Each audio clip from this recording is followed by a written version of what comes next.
Hey there, you just clicked on First Down Punts. Nice move. This is a podcast about football and how it relates to fantasy football. Hope you like what you hear. We're going to get this thing started. Let's get crazy.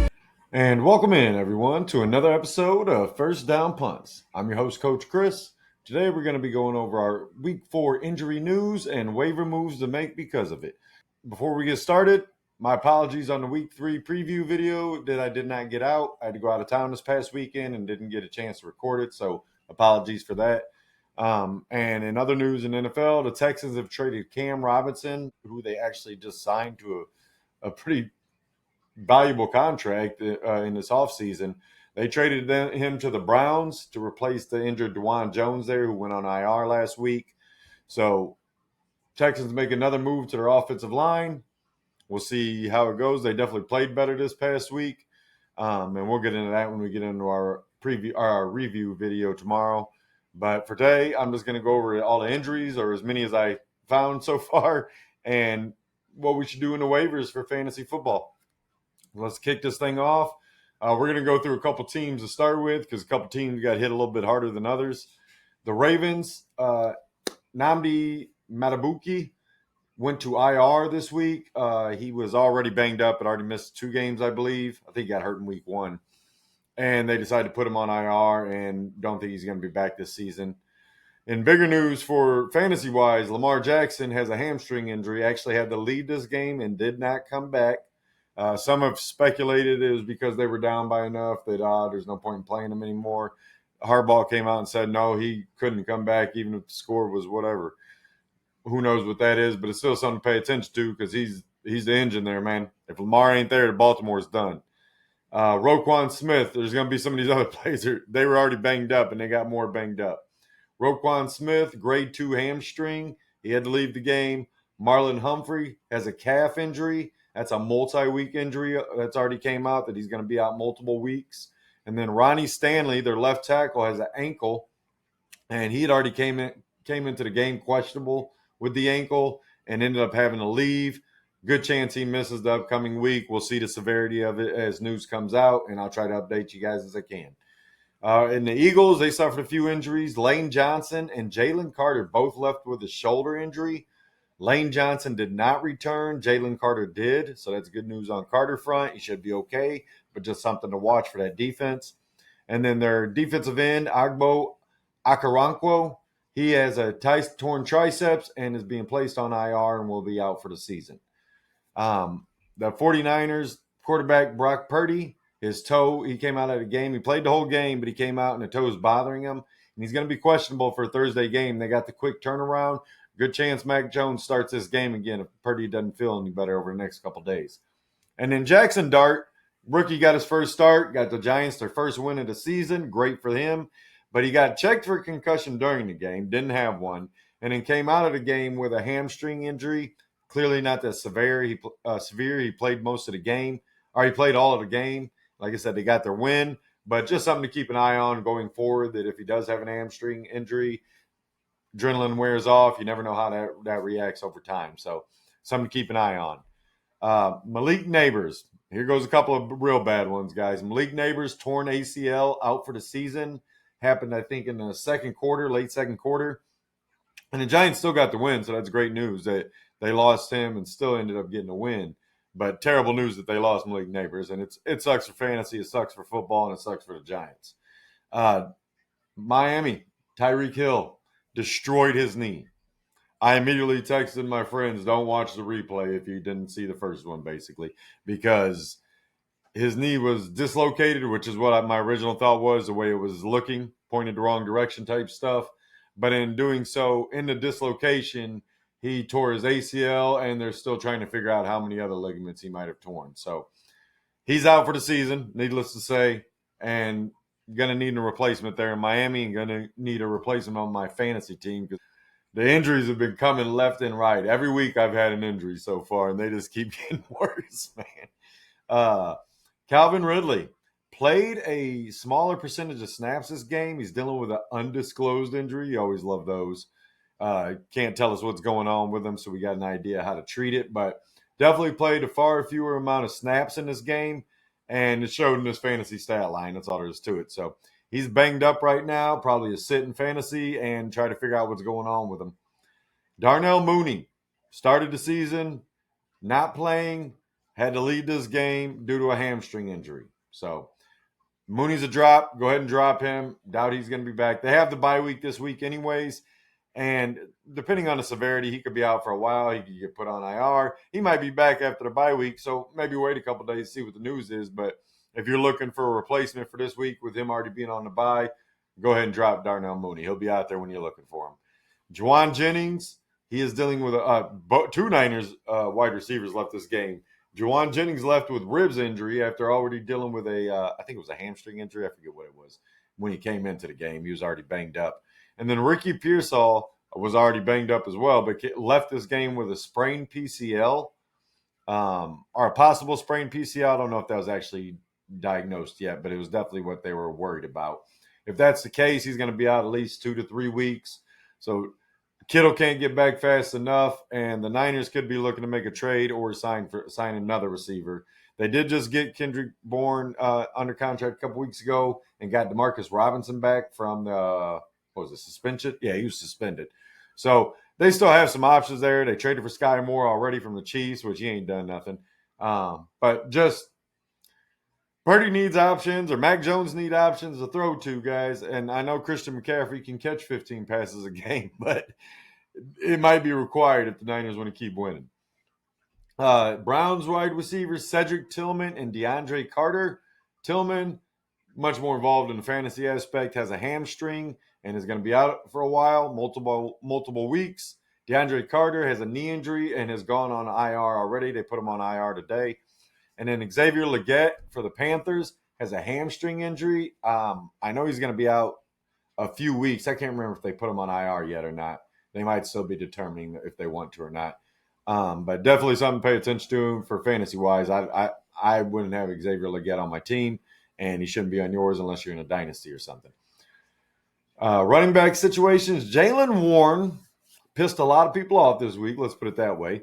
They were the early game on Sunday overseas in Dublin, and Jaylen Warren was Saturday night. It said he was basically like he was going to play Sunday, and then Sunday morning rolled around and he was inactive because of a knee injury. And I have a feeling that's because they have the bye week coming up. They're on the bye in week 5, and that gives them 2 weeks to recover. But it's still aggravating as shit for all the reports to come out that says he's most likely to play. And then next morning he comes out and can't play for fantasy-wise. I want Jaylen Warren to get healthy. This ain't nothing against Jaylen Warren. Don't ever tweet it, call, message, write, or anything else to fantasy players that pissed you off or that you gambled on. That was your decision to start him. It was your decision to draft him. It was your decision to make a bet on him. That's a you problem, not a them problem. These guys are just out there playing football or not playing football. But at the end of the day, Jaylen Warren missed the game, and Kenneth Gainwell did a hell of a job replacing him. But something to pay attention to during the bye week and coming out of the bye week. Bigger news, Bucky Irving has an undisclosed injury and is headed for an MRI.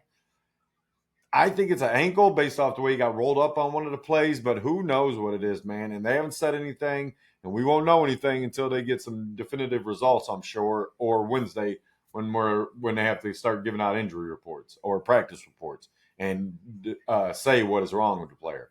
So we'll know by Wednesday or whether or not his MRI results were positive or negative probably. We'll know whether or not he's practicing, all that good stuff. So Dallas Cowboys backup running back Miles Sanders suffered an ankle injury and had to leave the game, did not return.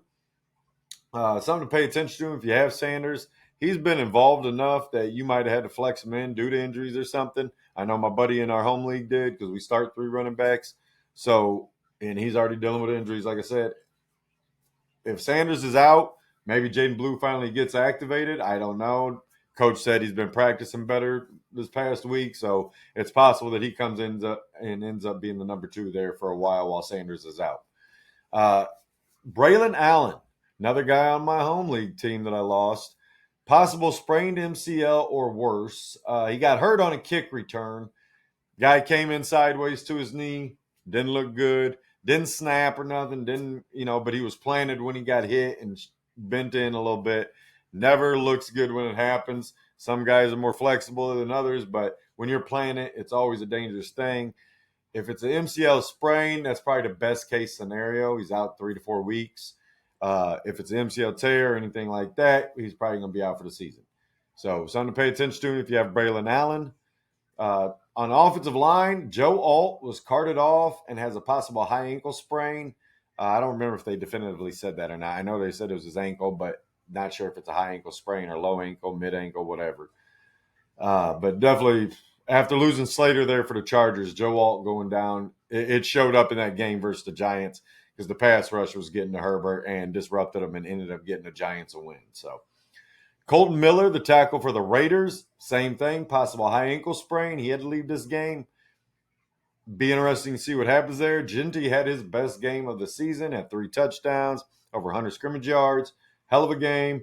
And Miller ended up having to leave this game. I forget when he left. But all the same, you don't want to be missing your left tackle. And then Brian O'Neill for the Vikings has a sprained MCL. So he's going to be out probably 3 to 4 weeks easily.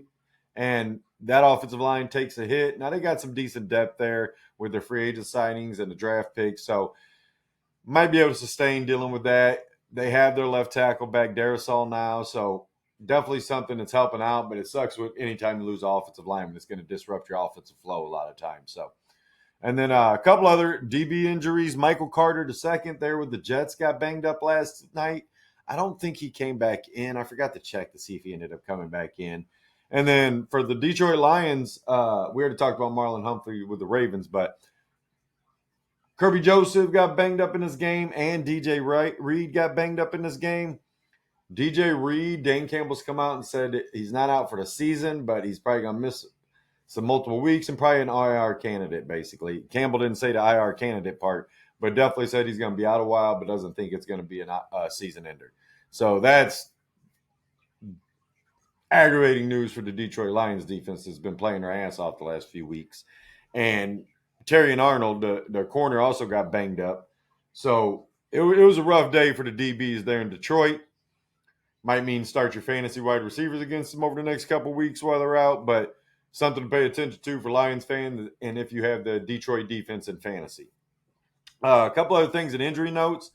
Teams are opening the practice windows or could open the practice windows. Sorry, they're not definite yet, but they have the possibility to open the practice windows for the Lions. We'll start with them. Lee McNeil, the defensive tackle. You've heard me mention him a couple times.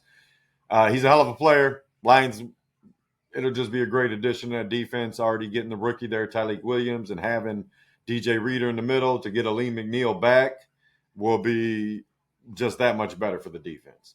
And then for fantasy-wise, Tajay Spears, you guys have heard me talking about him. He's getting mentioned in the waiver video too. I like Tajay Spears. They already said they're opening his practice window, and it's possible he's ready to play on Sunday. So something to pay attention to.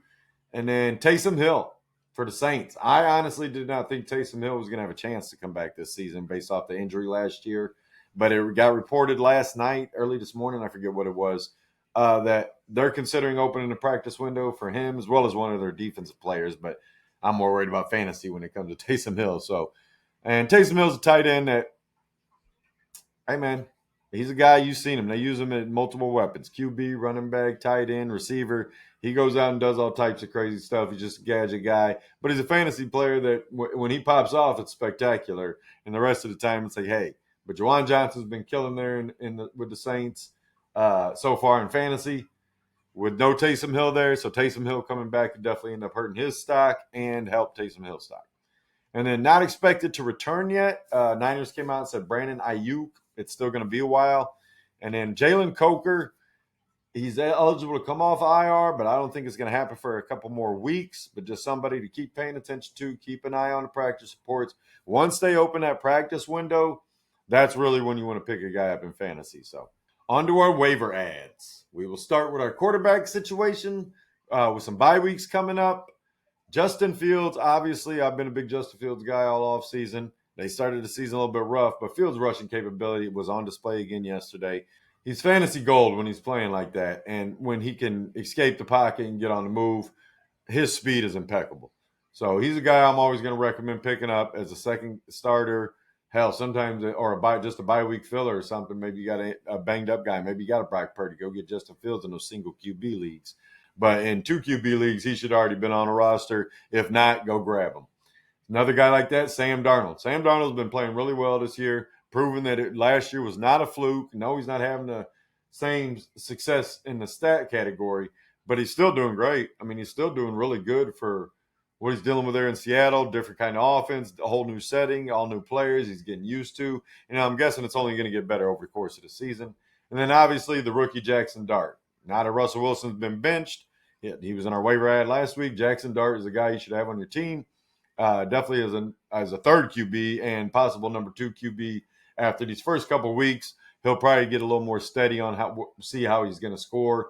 But you seen the talent on display yesterday, man. He's got legs. He's got a cannon of an arm when he can put it down, when he's got time to put it down the field.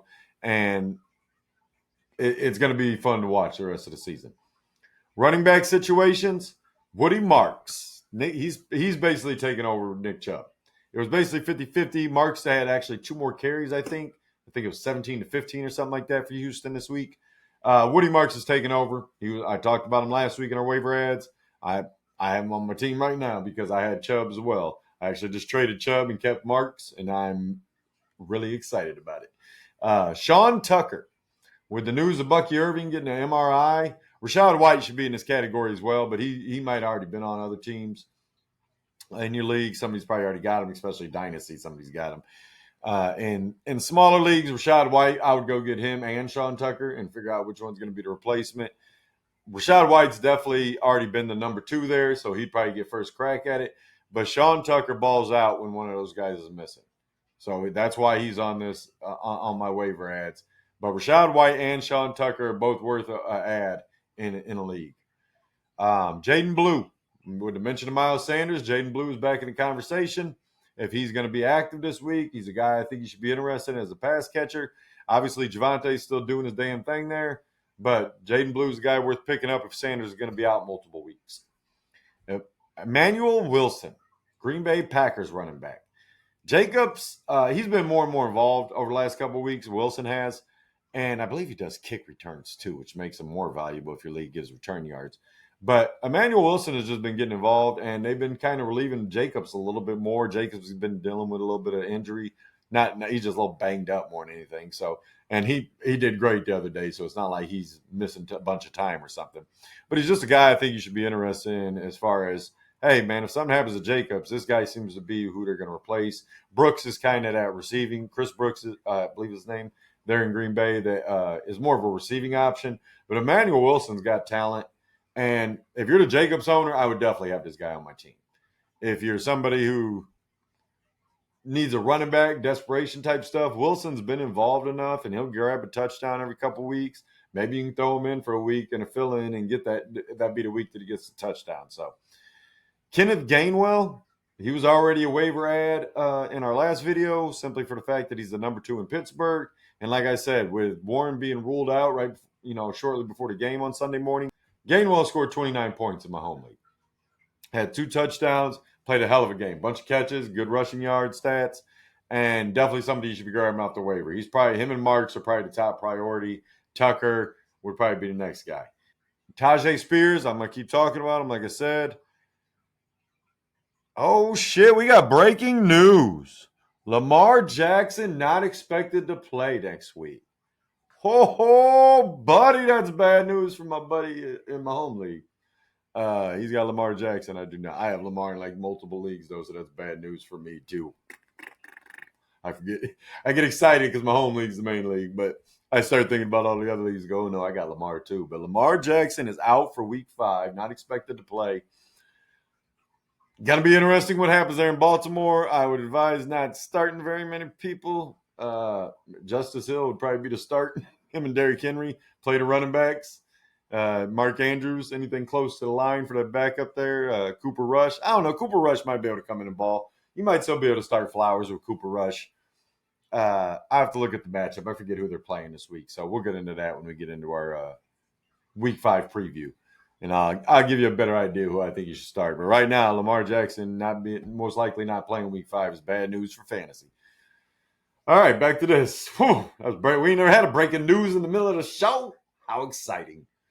Tajay Spears, though, like I said, there's a good chance he plays this week. So you should be picking him up. You probably might have picked him up last week, like I told you to, before he gets off IR, and that way you already have him, and you're not going out there and spending a bunch of fab or spending your waiver priority this week when there's bigger guys like Woody Marks out there.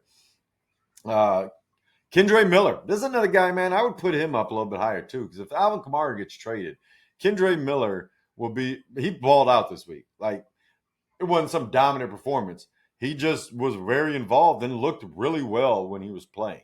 So Kendre Miller for the New Orleans Saints there, especially if Kamara gets traded.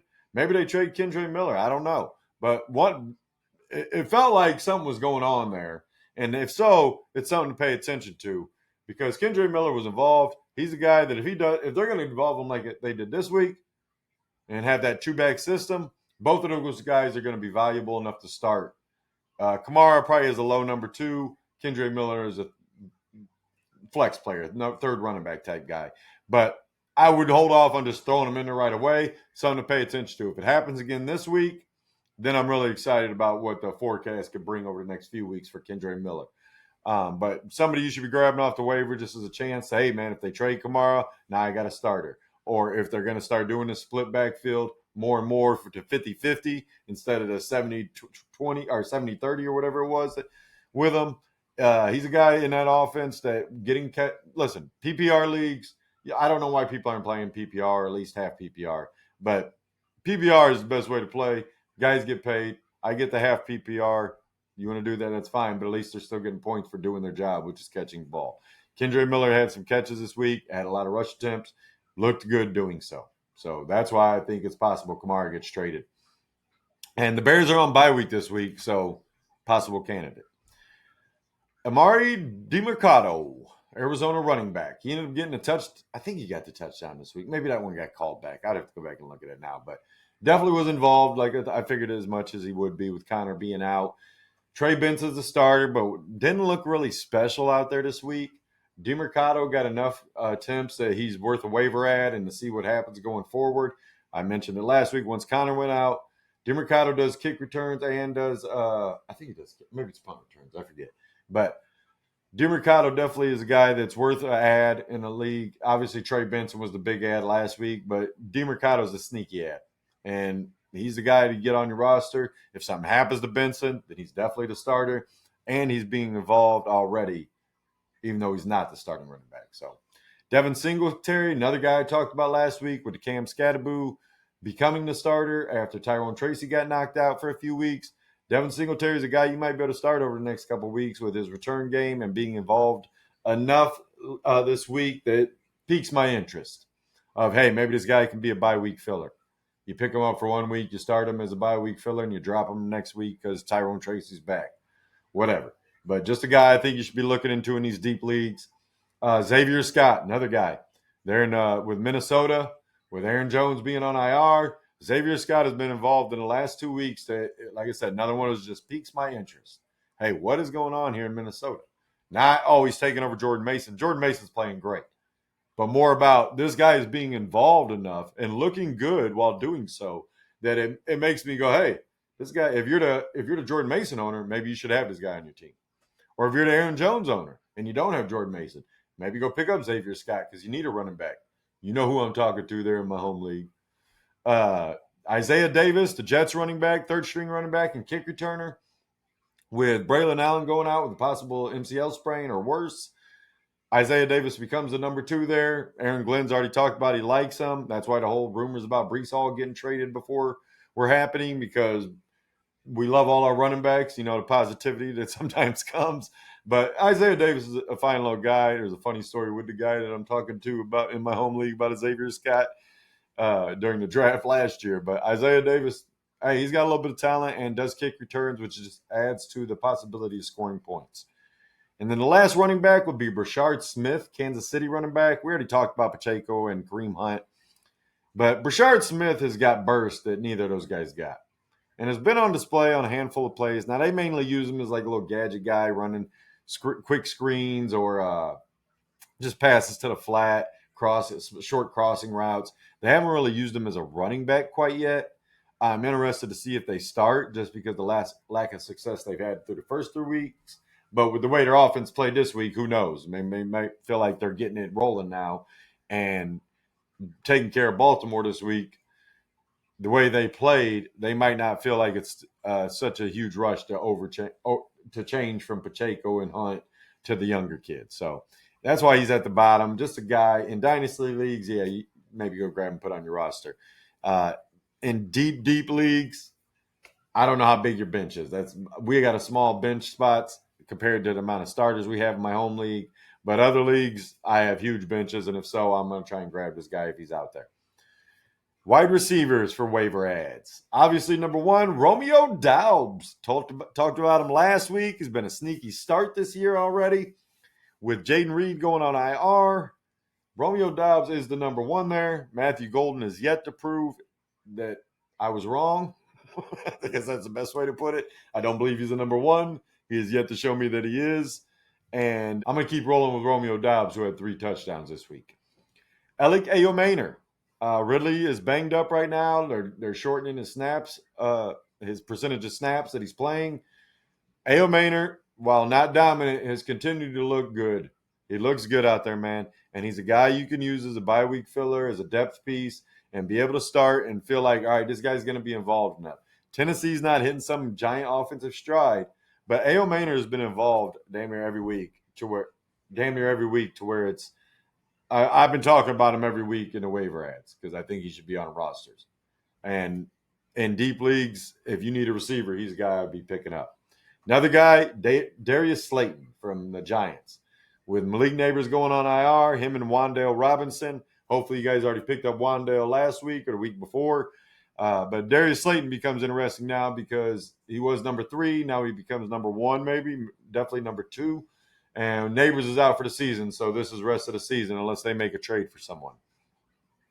In Cleveland, with Tillman getting hurt and DeAndre Carter, who wasn't a fantasy asset, but still a depth piece. Isaiah Bond came out and actually made a nice few catches, the former Texas wide receiver. And I think he went 3 for, I forget how many yards he had. He had 3 catches, though. But looked good, more importantly. I had made a nice play on the sideline. And then, obviously, Jerry Jeudy. He had 9 targets, but only, I think, 2 catches. Jerry Jeudy's obviously an ad with Tillman going down. Not that the Browns' passing offense is some dominant factor, but you want a number 1 receiver, you get a number 1 receiver for free off the waiver. That's always a nice pickup. Titans receiver to go with Ayomaner is Chimere Dickey. The biggest reason I bring him up, besides the fact that Ridley's banged up, he's had 120 return yards every game. Now, this goes back to if your league doesn't give return yards, ignore this. But Dickey has had 120-plus return yards every single game for the Titans so far through 4 weeks, which is excellent, man. I mean, I told you I like the new kickoff. I thought last year it would be more returns. Now the coach has got a year to kind of plan for it. They adjusted the rules just a little bit. So if it lands in this zone compared to that zone or out the back of the end zone, there's all different types of rules of where the ball is going to be spotted if you don't return it. But it's caused a lot more kick returns this year, which I mentioned before is helping out defenses recover from when they're giving up points. You're kind of getting some of those points back on those kick returns, which is awesome. But Dickey is, like I said, 120 yards or more every game is impressive. And if that's going to continue and he gets more involved in the offense, he's going to be a valuable player down the second half of the season. Luke McCaffrey. This is more about spot starting. If Terry McLaurin, they said he's moving in a positive direction. He was out last week. But if he's out again, Luke McCaffrey caught a touchdown both weeks that McLaurin's been out. Or the second half of the one game that McLaurin was out. And then this week with no McLaurin, McCaffrey caught another touchdown. Only had 2 catches, but, hey, spot starter, man. And Jane Daniels is supposed to be back this week, so that can only help his cause. Jimmy Horn Jr. Xavier Legette is hurt. And Jalen Coker's not expected back for a few more weeks. And the coach came out today and said he's expected Jimmy Horton Jr. to have some more opportunities over the next few weeks. So somebody to be paying attention to, maybe sneak up off the waiver. He had a great preseason. It was talked about a lot in camp. And if he's going to get an opportunity now, that former Colorado Buffalo there, He could be interesting, man. Bryce Young needs all the help he can get there because he's not that good at, or at least definitely not close to being great by any means, and still developing. So, last thing you need to do for a quarterback that's still developing is start losing wide receiver options. If Jimmy Horn could step in there and be that option to go with Ted McMillan, they just ride with the young guys, get Coker back. Renfro was still there, so he's definitely an ad with Leggett gone. If you're looking for somebody, Hunter Renfro, who already had a 2-touchdown game, and just something to pay attention to. But if Horn's getting involved, hey, see what he can do. And then Adonai Mitchell, before I yell at you, I want to talk about why, with Alec Pierce being on IR, I think he went on IR. He's definitely out. Adonai Mitchell should have had a great game. Period. Instead, even though he was on the team last year, when Jonathan Taylor did the same damn thing, he drops the ball before he walks into the end zone. NFL players, are you kidding me? How many times you got to watch this dumbass mistake before you stop making the dumbass mistake? For one, I would take every touchdown ball back with me to the bench and tell them to write the date, time, whoever I'm playing to score the damn game and my name on it. You're in the NFL for only so long. And Adonai Mitchell, it ain't like you're scoring touchdowns every week. The Jonathan Taylor, hey, he's a little more used to it. Adonai Mitchell, maybe you should hold on to that fucking football through the back of the end zone and go celebrate with your team.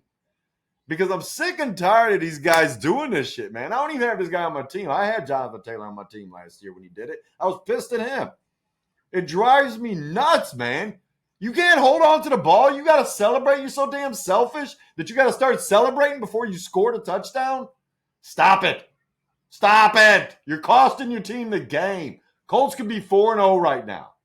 Instead, you cost yourself the damn game. Now, hopefully you have the same response that Jonathan Taylor had last year, which was to go on a tear. Because Jonathan Taylor had like 2 or 3 200-yard games after that. So Adonai Mitchell, maybe you can have a couple 100-yard games because you're a little more focused and a little more determined on actually scoring the touchdown before you start celebrating. Look, guys, I'm all for celebrating. Do whatever you want once you get to the damn end zone, within reason, obviously. I celebrate at home when my team scores a touchdown. I celebrated when I played sports in my life. I get the need to celebrate. But let's finish the damn play. You play to win the game. Herm said it. You know it. You should have listened. Win the game first, then celebrate. That's how I feel about it. Just drives me nuts. Sorry. I still think you should add Adonai Mitchell, though, because he was involved. But damn, he might get benched this week just because of that dumbass mistake. Now, Steichen gave Jonathan Taylor, but obviously Jonathan Taylor's on another level, but he gave him another opportunity. He didn't bench him after the dumbass shit. But Adonai Mitchell, who knows, man? Josh Downs might be the ad this week with that stupid-ass mistake. It just drives me nuts, man, how players keep doing this. Nobody should have done it after Deshaun Jackson did it years ago. And yet somehow we've had like 12 of them since then. And I just keep asking myself, why do you not want to score the touchdown first? Why are you so excited to celebrate that you can't score the damn touchdown first? Do something, then celebrate. How about that? Malik Washington is our last guy on the wide receivers, the Miami receiver, and actually Nick Westbrook-Ikini, who they signed in the offseason from the Titans. These are both guys. Malik Washington's more priority to me there in Miami for Tyreek Hill replacements, just because he's already been involved. But Westbrook-Ikini is definitely a guy to pay attention to over the next couple of weeks, see if he gets more involved with Tyreek Hill out. But the next guy we'll talk about in tight ends is kind of why I'm not so big on Westbrook-Ikini. Malik Washington's more of a gadget guy, but Tyreek Hill kind of was a gadget guy at times too, so he's the interesting replacement for him. We move in our tight ends, and that's why I was talking about Darren Waller. Darren Waller was active this game, came out and got 2 touchdowns. If he's going to be a red zone, end zone guy for them, which Tua needs anyways, and he's a big-ass target, even if that's all they use him for, he's got value in fantasy.